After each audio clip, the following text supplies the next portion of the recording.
Assalamualaikum warahmatullahi wabarakatuh. Selamat malam, berjumpa lagi dengan Ki Kampak di acara stand up komedi.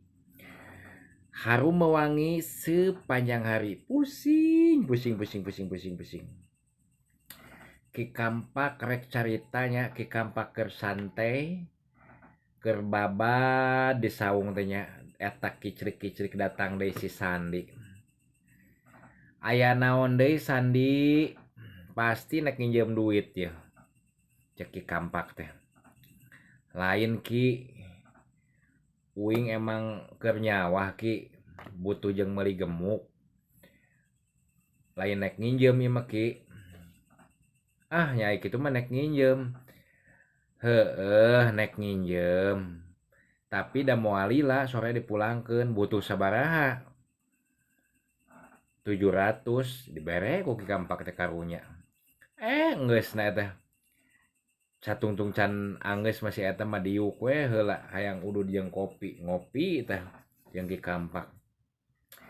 Carita maneh teh, Ki. Ayeuna jelema beuki teu ngagibah nya. Naon sih ai gibah teh Ki? Gibah teh beuki ngomongkeun batur san.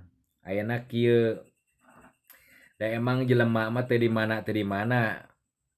Teu jauh jeung ngomongkeun batur entong-entong urang anu biasa cacakan para ustad, para pendeta ge kabeh sarua beuki ngomongkeun batur mah san. Kitu Ki nya heueuh. Komo deui anu ayeuna tatangga maneh di dinya ngomongkeun baturnya pantes wae saling siaran. Saling siaran teh ngomongkeun batur teh lolobana mah. Kutuna teu meunang tibang nu dialana naon? Lisa anu kalaritunya ngomongkeun baturna gede teh gibahna teh. Bari ngomongkeun batur bari nyiaran teh. Cenah rantang urang keur hajat cenah teu dipulangkeun. Geuninganan teu dipulangkeun. Poho cenah. Keun bae cenah si eta ge harita keur hajat cenah baskom uing satilu-tilu teu dipulangkeun jeung sendok salosin cenah. Si eta mah aneh da cenah. Unggal hajat teh nginjeman ka batur teu dipulangkeun cenah. Meber ngomongkeun batur ka mana karep.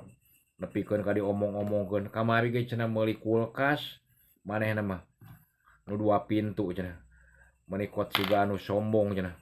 Padahal mah uing ge nyaho cenah meunang nganjuk tuh saling siaran teh naon? Lolobana mah gibah ngomongkeun batur. 1000 hiji san jelema anu tara ngomongkeun batur.